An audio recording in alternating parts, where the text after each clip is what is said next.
Hey, what's going on, everyone? Welcome back to the channel. If you don't know who I am, my name is Irvin Pena, but you probably know me as Irv Official. Look, I have a question to answer, which is probably the most asked, if not the second most asked question on my channel. Really, possibly second to Irv. How the heck do you grow a beard like that? But in all seriousness, the most asked question is, what about the hazard pay? What about the essential workers? Are we being left out in all of this? Why are people on unemployment getting more money than us? How do I know if I'm supposed to get it? How do I know if I even qualify? Where do I sign up for it?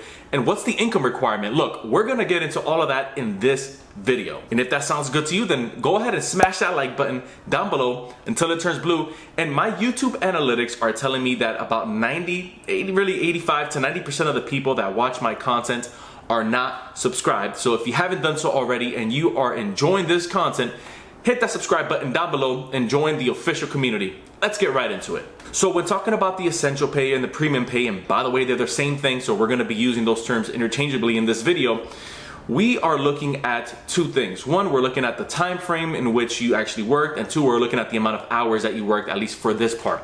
Here's what I mean by that. If you worked from January 27th forward, meaning you had to have been present either in the facility, in the office, in the warehouse, an actual face-to-face interaction, then that means that you would qualify to receive the $10,000 premium pay. The way that this breaks down is that for each hour that you worked, they would tack on an additional $13 an hour to your hourly pay or to your weekly check, however you get paid, whether it's weekly, whether it's bi-weekly or monthly. The second thing that you should know is if you've already hit, let's say, all of your hour requirements for this, and by the way, in order for you to receive the full $10,000, then you must have earned $200,000 or less for your job. If it's anything more than $200,000, then you're only going to receive an additional $5,000 premium pay. So if you're a high wage earner, like maybe an aircraft mechanic or some type of doctor or maybe a lawyer, then obviously you're not going to see the world's biggest pay increase, unfortunately. So assuming you hit the 765 hours or however that number breaks down from January 27th up through now, let's say you've already maxed out the $10,000, then you should be receiving the pay retroactively, meaning there's a big possibility that you will be receiving 1, 2, maybe 8, maybe even 3 paychecks with you receiving that full lump sum of the $10,000. Now, if you have not hit the full, let's say 700 plus hours, then obviously you're just gonna get that in increments of $13 an hour for your job. Now, I know a question that kept coming up, and this applies for people like myself that have a small business as well, is if I have a small business myself, or let's say I am a subcontractor or a sole proprietor, meaning they write me off a 1099 and I freelance my own work, do I qualify for this? And the answer for that within this bill is yes. Now, the question that a lot of us still have is, if let's say you have to apply for this bill, or let's say you have to apply for this essential pay, then how exactly would you go about it? Which is still a little unclear as to how they're maneuvering around this. So let's run some simple math. Let's say you've been working for Amazon or you've been working for Walmart and you're getting paid 15 bucks an hour. They would tack on an additional $13 an hour to your pay, pushing you up to $28 an hour. Now, the protection that you have here in this bill, which I think you guys should know about, which I think it's fantastic they added this on here, is that the employer cannot subtract your pay from this essential, from the essential or premium pay. Meaning, if you get paid 15 bucks an hour, they can all of a sudden decide to pay you $2 an hour and then tack on the $13 an hour on the back end. So now you're back to square one. Now, in order for you to receive the premium pay when it comes out, is unfortunately, you have to wait for your employer to either distribute it to you and really receive the funds themselves. So they actually have to go out and apply for this essential pay for the Heroes Fund. They would get a grant, and then from there they would distribute it accordingly to each of their employees. Now, moving over into the actual list of jobs and really fields of work that are going to qualify for this essential pay. And before I do, if you guys are finding value in this content, then be sure to hit me up with a premium pay down below. And if you guys haven't done so already, check the links in the description because I have some pretty cool stuff in there, like free life insurance quotes. Takes literally less than 5 minutes. You guys can walk out with a fantastic policy that really covers you and your family for whatever you're looking for, as well as a free month and a free audiobook brought to you by Audible. And one last thing, would you guys mind heading over to my second YouTube channel, because on that side, it's going to be brought together with my podcast that I'm starting called Insight with Irv, where we're going to be talking about things like trends, sports, entertainment, business, finance, you name it. we're gonna talk about it, and we're gonna have a little bit more fun over there on that side, but we're still gonna have some fun here talking about the essential pay and the stimulus stuff. But if you guys haven't done so already, go check it out. I'll go ahead and pin that comment down below. And now, who qualifies? And keep in mind, as we're going through this list, you have to have been at work, present, really having a face-to-face interaction with another human being. So if you were, let's say, sent home to do your job, then unfortunately that would disqualify you from receiving the essential pay.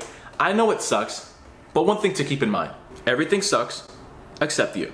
So number one, we have pharmacy work, which is pharmacist and pharmacist techs. Number two, we have family care, which is child care, nanny services, care services.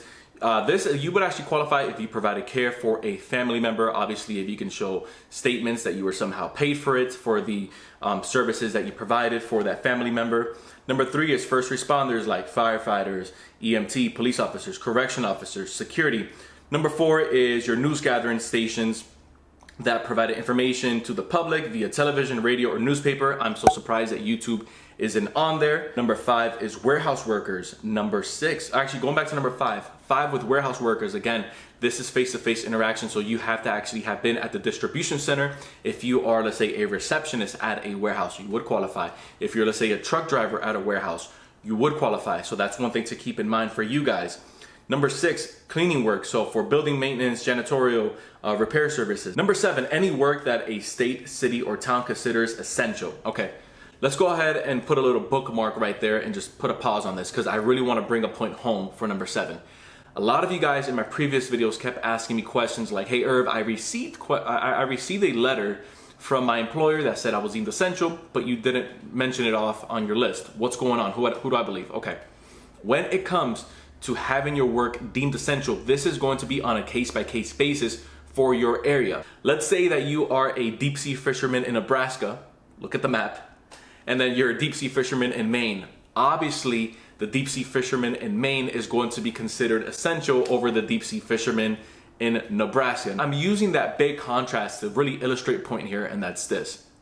If, let's say, you work in an area like where I'm at, they actually deemed, let's say, real estate agents, insurance brokers, tattoo artists essential. For your area, especially if you live in a smaller town, that may not be the case. But in your area, let's say if you guys are known for logs, for chopping down trees, that may be considered essential in your area. Maybe you build cabin homes. That's not a thing here in Central Florida. So that wouldn't necessarily be essential here. What I'm saying is this. Make sure that you are still obviously finding out from your employer. If you have that letter, fantastic, you're covered. But if you don't, ask your employer, hey, look, are we considered essential?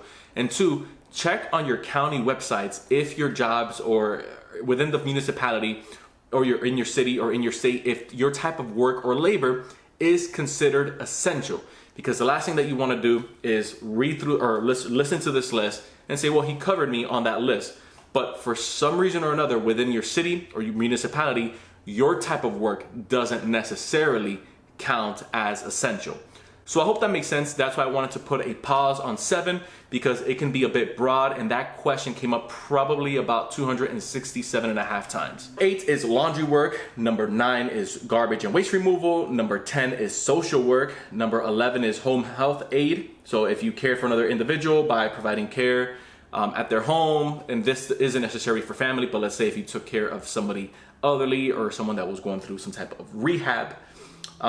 Number 12, we have medical testing facilities, labs, and medical testing services or related work. Number 13 is nursing care provided in a facility. Number 14 is biomedical research, those researching the virus and handling hazardous materials. One screw up from those guys and everyone is screwed up. Number 15 is transportation. So this is for air or ground. This includes transportation of mail packages, truck drivers, delivery drivers, flights, motorized vehicles. This also includes for non-motorized. So if you work in an area where maybe you own one of those boats and you give people tours, you would qualify. If you were in one of those areas in downtown and you give people rides on your bike with a little cart in the back, you would qualify. If you own, let's say, a horse and a cart, and you're doing weddings and doing these venue events, and you're giving these rides and your business has come to a stop, then guess what? You and your stallion would actually qualify for this because that counts as non-motorized. Number 16, behavioral health. So this is for mental services, recovery from substance abuse. Number 17 is tribal vital health services provided for Native Americans. That's most likely going to be a select few of you guys here watching my video. And I know that at this point in the video, it's like your favorite team coming up and about to select the next franchise player on the draft. I know, it's exciting. Number 18 is healthcare work provided in outpatient settings like doctors' offices, clinics, and other related settings. Number 19 is healthcare work for inpatient settings like hospitals, nursing homes, inpatient rehab facilities, and other inpatient settings. Number 20 is postal service work. So the postman and the post lady, you guys are in here. Number 21, this is for a lot of you guys right here. Number 21 is grocery store work provided at grocery stores and convenience stores. We are going to parlay this with retail as well. At least in my area, retail was considered essential. Again, that was one of those that you may want to double check. But if you for sure at least know that your line of work was considered grocery, because I know that there's some places where they sell clothes, merchandise, and food. So it's like, is it retail? Is it grocery? Which one is it? So for grocery, absolutely. For retail, put a little asterisk next to that and find out if your, let's say, clothing store would actually qualify for this.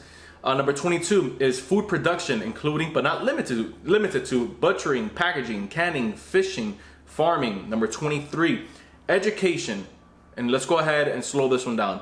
Public, private, from early childhood development to the university level. But remember what we mentioned earlier. It had to have been face to face. So remember, this hazard pay will continue forward until 60 days after the pandemic has been called to an end.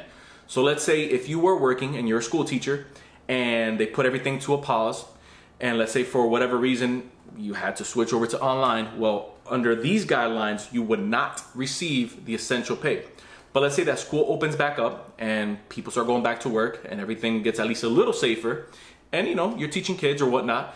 When you get back to school, from that point forward, the clock again restarts for you to start receiving that essential pay of the additional $13 an hour. I hope that helps you out, because I have such a high regard for those in the educational field that I hold near and dear to my heart. Number 24 is public health workers. Number 25 is funeral, cremation, burial type of work.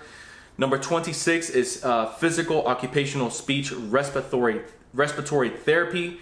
I'm sure they're pretty busy with everything going on right now, so my thoughts and prayers goes out to them. Number 27 is hazardous cleanup work like hospital, waste management, cleaning up lab kits. Number 28 is critical research and development for the virus response. Again, that is a job that many of us would probably opt out for. Number 29 is hotel and lodging work that are used for virus mitigation and containment. Number 30 is dental work. Number 31 is disinfection services for essential services. Number 32 is financial institutions. A lot of bankers, and I see your comments, you guys are saying we're always left out. Look, you guys are in there. Bankers are in there. Who else do we have in financial institutions? If you are a tax preparer like myself, we're included in there.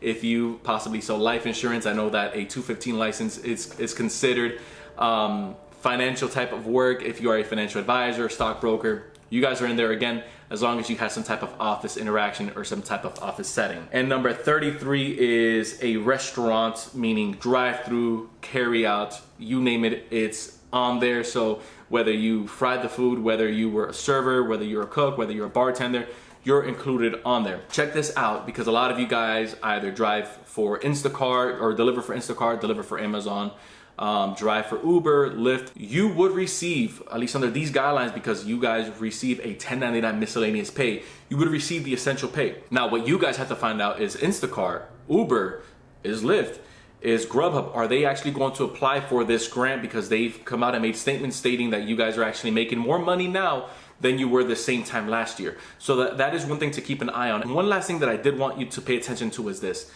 Companies like Walmart, Amazon, Kroger, they've already given out their own type of essential pay. Now, obviously that's since cut off as of last month. Some of them are stopping later this month in specific areas that are still under, I would say, a heavier surveillance when it comes to the virus, especially with the uptick. You want to find out if your company or if your area is already offering some type of hazard or essential premium pay for the line of work that you do. Again, I know that some places are offering bonuses. This is totally separate from this Heroes Fund. Like here in Florida, where we have that $10,000 grant, or at least here in Orange County, where business owners are able to receive $10,000 to stay afloat. And they're able to use that to help pay towards salaries. And that's one thing that you want to find out and do your homework on, because you could be missing out on a bonus or really extra money that should be in your pocket for you doing all of this work throughout this time. There you guys have it. Hope that you enjoyed this video concerning the hazard pay. If you guys haven't done so already, smash that like button down below, because it does help this information get in front of more people. Hit that subscribe button and join this official community if you found value in this content.